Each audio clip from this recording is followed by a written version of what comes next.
Jamie Brandow is laying down for a treatment that she says dramatically changed her life, a Japanese alternative healing treatment called Reiki. I had fibromyalgia, chronic fatigue syndrome, depression.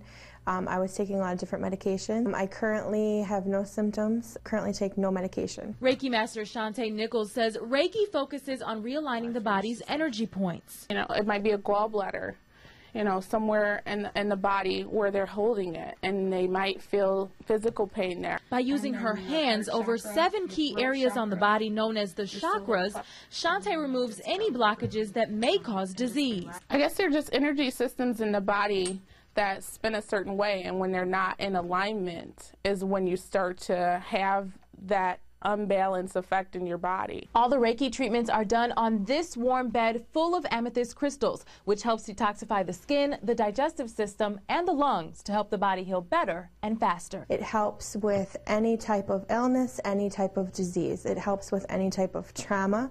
It can leave you with a feeling of complete euphoria. Which is why Brandow now runs the Lotus Healing Arts Center in Flushing to help others heal through Reiki and other alternative methods. It's a natural high that your body experiences that helps you through any of your life's trauma. In Mount Morris Township, Iris Perez, ABC 12 News.